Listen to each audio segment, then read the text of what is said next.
മുഖ്യമന്ത്രി എന്ന് പറഞ്ഞാൽ കോൺഗ്രസ് സംഘടനയുടെ ആൾ മാത്രമാണോ, അല്ലെങ്കിൽ ലീഗിൻ്റെ ആൾ മാത്രമാണോ? മുഖ്യമന്ത്രി എന്ന് പറഞ്ഞാൽ കേരളത്തിലെ എൻ്റെ നിങ്ങളുടെ എല്ലാം കൂടി മുഖ്യമന്ത്രിയാണ്. എനിക്കെതിരെ വാർത്ത കൊടുക്കുന്ന ടി വി ചാനലുകളെ ഞാൻ ശരിയാക്കുമെന്ന് പറയുന്നത് വല്ലേ ഉള്ളൂ.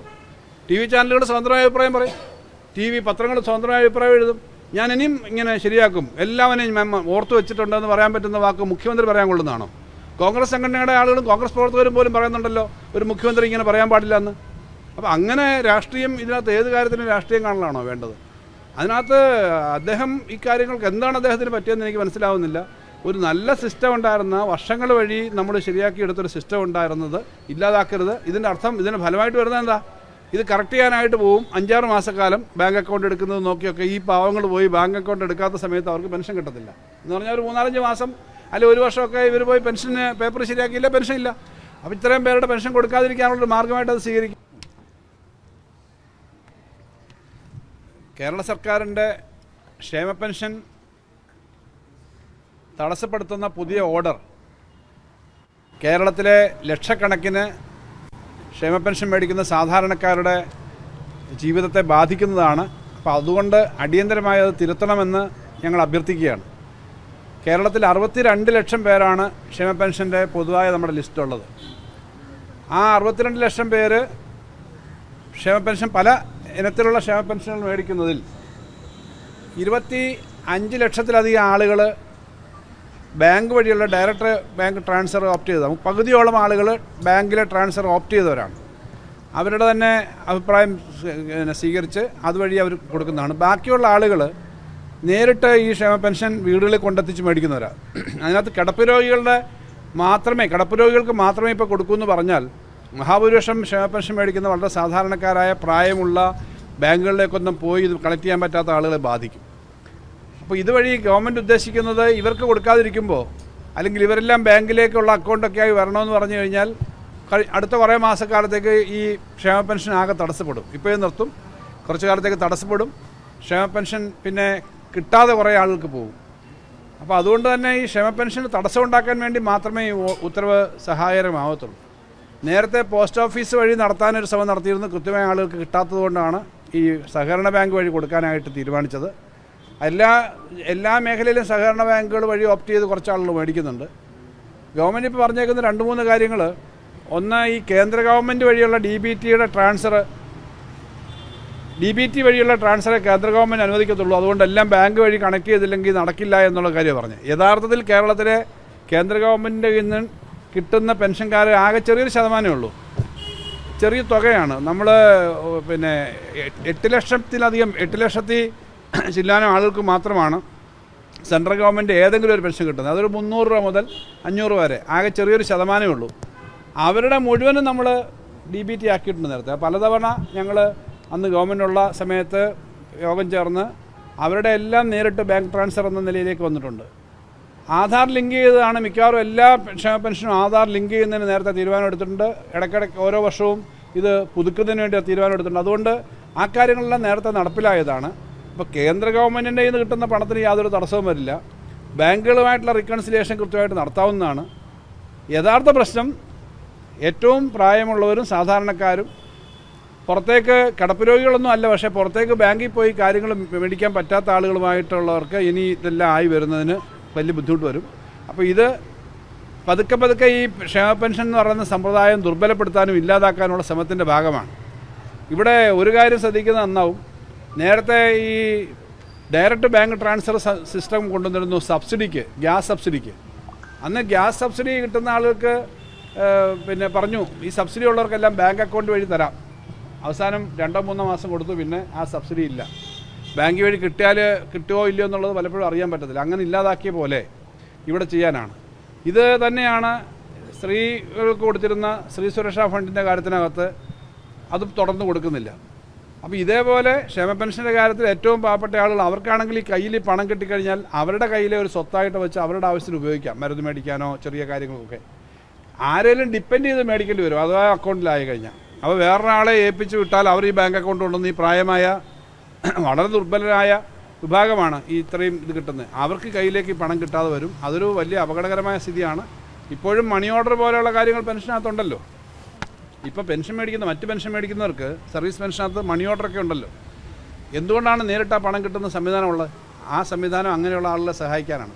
അതില്ലാതാക്കുന്നു എന്ന് പറഞ്ഞാൽ വി ഡി സതീശൻ ഗവൺമെൻറ് മറ്റെല്ലാ മേഖലയിലും ഓരോന്നും ചെയ്ത് ഇങ്ങനെ ആളുകളെ പറ്റിക്കുന്നത് പോലെ ഇതും ഇല്ലാതാക്കാനുള്ള ശ്രമമാണ്. അതുകൊണ്ട് അടിയന്തരമായിട്ട് ഈ കാര്യം പുനഃസ്ഥാപിക്കണം. സാധാരണക്കാർക്ക് പെൻഷൻ കിട്ടുന്ന ആ സമ്പ്രദായം അവർക്ക് കിട്ടുന്ന വളരെ പരിമിതമായ ഒരു സഹായമാണ്. ആ സഹായം തുടർന്നും കിട്ടാൻ വേണ്ടിയിട്ടുള്ള സംവിധാനം ഉണ്ടാക്കണം. അതിന് തയ്യാറാവുന്നില്ലെങ്കിൽ അതിശക്തമായ ജനങ്ങളുടെ ഭാഗത്തു നിന്ന്, ആ വിഭാഗം ആളുകളുടെ ഭാഗത്തു നിന്ന് തന്നെ ശക്തമായ പ്രതിഷേധം വരും. എന്തായാലും ഇങ്ങനെ ഒരു പാവപ്പെട്ട ആളുകൾക്ക് കിട്ടിക്കൊണ്ടിരിക്കുന്ന ആനുകൂല്യം ഇല്ലാതാക്കാനല്ല, വാഗ്ദാനം 3000 രൂപയാക്കുമെന്ന് പറഞ്ഞ് വാഗ്ദാനം കൊടുത്ത് അധികാരത്തിലേക്ക് വന്ന UDF ഗവൺമെൻറ്റിനെ ജനങ്ങൾ പ്രതീക്ഷിക്കുന്നത് അതല്ല, വലിയതായിട്ട് ഇത് വർദ്ധിപ്പിക്കുമെന്ന് പ്രതീക്ഷിക്കുന്നിടത്താണ് ഉള്ളതുപോലും ഇല്ലാതാക്കുന്ന തരത്തിലേക്കുള്ള ശ്രമമായിരുന്നു വരുന്നത്. അതിനെ ശക്തമായിട്ട് അതിനകത്ത് പ്രതിഷേധം അറിയിക്കുകയാണ്. അടിയന്തരമായിട്ട് അത് തിരുത്തും എന്ന് ഞങ്ങൾ ആഗ്രഹിക്കുകയാണ്, തിരുത്തണമെന്ന് അഭ്യർത്ഥിക്കുകയാണ്. ക്രമക്കേടുകൾ നടക്കുന്നുണ്ട്, പലതും കൊടുക്കാത്ത പൈസ തിരിച്ചടയ്ക്കുന്നില്ല, കണക്കുകൾ കൃത്യമാക്കി ക്രമക്കേട് തടയാനാണ് ഡയറക്റ്റ് കൊടുക്കുന്നതെന്നാണ് പറയുന്നത്. ക്രമക്കേട് തടയാൻ വേണ്ടി ഇത് ഈ എലിയെ പേടി ചില്ലം ചുടുക എന്ന് പറയുന്നൊരു ഒരു പഴഞ്ചൊല്ലുണ്ടല്ലോ, അതിങ്ങനെയുള്ള ആളുകളെ പറ്റിയാണ്. അങ്ങനെ ക്രമക്കേടുണ്ടെങ്കിൽ ക്രമക്കേട് കണ്ടുപിടിക്കാമല്ലോ. വളരെ ചെറിയ ഒറ്റപ്പെട്ട ചില ക്രമക്കേടുകൾ എവിടെയെങ്കിലും ഉണ്ടായി എന്നിരിക്കട്ടെ, അത്തരം ക്രമക്കേടുകൾ ഇല്ലാതാക്കാൻ വേണ്ടി ശക്തമായ നിലപാടെടുക്കണം. കാരണം ഇത് റിക്കൺസൈൽ ചെയ്യണം, ബാങ്കുമായിട്ടുള്ള റിക്കൺസിലിയേഷൻ ഉണ്ട്, കൃത്യമായി ഇത്ര ദിവസം കണക്ക് കൊടുക്കണം, അതൊക്കെ ഉണ്ട്. ചിലപ്പോൾ അതിനകത്ത് പോരായ്മ വരുന്ന സ്ഥാപനങ്ങളുണ്ടെങ്കിൽ ആ സ്ഥാപനങ്ങളുടെ നിന്ന് അത് കിട്ടാനുള്ള നടപടിക്രമങ്ങൾ സ്വീകരിക്കണം. പക്ഷേ അതിന് പകരം സംഭവം തന്നെ ഇല്ലാതാക്കാൻ ശ്രമിച്ചാലോ? ബാങ്കുകളിലും ഇതേ ക്രമക്കേട് ചിലപ്പോൾ വരാമല്ലോ. ഇപ്പോൾ മരിച്ചുപോയ ആളുകളുടെ അക്കൗണ്ടിലേക്ക് പണം വന്ന് വീഴുന്ന അനുഭവം ഉണ്ടല്ലോ, അത് ചിലപ്പോൾ റിപ്പോർട്ട് ചെയ്യാതെ എടുക്കുന്ന സ്ഥിതി ഉണ്ടാവുമല്ലോ. ഒറ്റപ്പെട്ട ചില കേസുകൾ നമ്മുടെ ശ്രദ്ധയിൽപ്പെട്ട് ചില ആൾ മരിച്ചുപോയി, കുറച്ച് നാൾ ഈ ഇടയ്ക്ക് അവർ വീണ്ടും മസ്റ്റർ ചെയ്യുന്നില്ല, ആ പണം ആ ബാങ്ക് അക്കൗണ്ടിലേക്ക് ചെല്ലും. സാധാരണഗതിയിൽ ആ ബാങ്ക് അക്കൗണ്ടിൽ അത് റിപ്പോർട്ട് ചെയ്തിട്ട് തിരിച്ച് സർക്കാരിലേക്ക് അടയ്ക്കേണ്ടതാണ്. എന്നാൽ ഒറ്റപ്പെട്ട കേസുകളിൽ ഇത് ഈ ബാങ്ക് ATM കാർഡ് വെച്ചൊക്കെ എടുക്കുന്ന ആൾ എടുക്കത്തില്ലേ, അത് ഒറ്റപ്പെട്ട കേസുകൾ വരാം. അപ്പോൾ ഏതെങ്കിലും ഒരു സ്ഥലത്ത് ഒരു ക്രമക്കേട് നടന്നിട്ടുണ്ടെങ്കിൽ ക്രമക്കേടിന് സാധ്യതയുണ്ടെന്ന് പറഞ്ഞ് ഒരു സമ്പ്രദായം തന്നെ ഇല്ലാതാക്കുക എന്ന് പറഞ്ഞാൽ ശരിയല്ല. നിങ്ങൾ വീടുകളിൽ പോയിട്ട് കുറച്ച് ആളുകളെ കണ്ടു നോക്കുക, ഈ മേടിക്കുന്ന ആളുകൾ അവർ പലരും ഇങ്ങനെ ബാങ്കിൽ വന്ന് അക്കൗണ്ട് എടുത്ത് പോയി ചെയ്യാൻ പറ്റുന്ന പരിചയസമ്പന്നരല്ല. നല്ലൊരു ഭാഗം ആളുകളും ഈ സമ്പ്രദായങ്ങളോടൊന്നും വലിയ ബന്ധമില്ലാത്തവരാണ്. അപ്പോൾ അങ്ങനെയുള്ള ആളുകൾക്ക് കിട്ടിക്കൊണ്ടിരിക്കുന്ന ഒരു ആനുകൂല്യം ഇല്ലാതാക്കുന്ന ഒരു അവസ്ഥ വരും. അത് തെറ്റായി നേരത്തെ ഞാൻ പറഞ്ഞു, കേന്ദ്ര സർക്കാരിൻ്റെ കാര്യത്തിനകത്ത് കേന്ദ്ര സർക്കാരിൻ്റെ പണം കിട്ടാത്ത DBT പറഞ്ഞല്ലോ, ഞാൻ കൃത്യമായി പറഞ്ഞല്ലോ, 8,40,000-ലധികം ആളുകൾ കേന്ദ്ര സർക്കാരിൻ്റെ 200 രൂപയും 300 രൂപയും കിട്ടുന്നുണ്ട്. അന്നൊരിക്കൽ ഞാൻ മന്ത്രിയായിരിക്കുമ്പോൾ നിങ്ങൾ ഉന്നയിച്ചൊരു പ്രശ്നമുണ്ട്, ചില ആളുകളുടെ പണം വന്നില്ലെന്ന് പറഞ്ഞില്ലേ. കേന്ദ്ര ഗവൺമെൻറ്റിൻ്റെ പണം നേരെ DBT വഴി കിട്ടാത്തതായിരുന്നു. അത് കേന്ദ്ര ഗവൺമെൻറ് DBT കൊടുക്കുന്നതെല്ലാം അങ്ങനെ ആക്കിയിട്ടുണ്ട്. രാഷ്ട്രീയമുണ്ട്. കാരണം ഈ ബാങ്കുകൾ ഭൂരിപക്ഷവും അല്ലെങ്കിൽ ഇടതുപക്ഷമായി ബന്ധമുള്ള ഭരണസമിതികളാണ്. അപ്പോൾ ഈ ഇടതുപക്ഷ പ്രവർത്തകരും ജനങ്ങളുമായിട്ടുള്ള ബന്ധം, അതിനുള്ള അത്തരമൊരു തീരുമാനം രാഷ്ട്രീയം ഇതിനകത്തുണ്ടോ? അങ്ങനെ രാഷ്ട്രീയം കാണാനാണ് പോകുന്നതെങ്കിൽ അതങ്ങേറ്റ അബദ്ധമല്ലേ. കേരളത്തിലെ സഹകരണ പ്രസ്ഥാനത്തിനകത്തെല്ലാം ഇടതുപക്ഷത്തിനല്ലല്ലോ. ഇപ്പോൾ ഉദാഹരണം എടുത്താൽ പല ജില്ലകളിലും നല്ലത് ഭാഗം സ്ഥാപനങ്ങൾ പിന്നെ UDFൻ്റെ നിയന്ത്രണത്തിലുണ്ടല്ലോ. അങ്ങനെയൊക്കെ ചിലത് ചിന്തിക്കുന്നുണ്ടാവും. അദ്ദേഹം ഒരു മുഖ്യമന്ത്രി പറയാൻ പാടില്ലാത്ത തരത്തിലേക്ക് കഴിഞ്ഞ ദിവസം ഒരു ജീവനക്കാരുടെ സംഘടനാ സമ്മേളനത്തിൽ സംസാരിക്കുന്നുണ്ട്. ഒരു മുഖ്യമന്ത്രി പറയാൻ പാടില്ലാത്തതാണ്.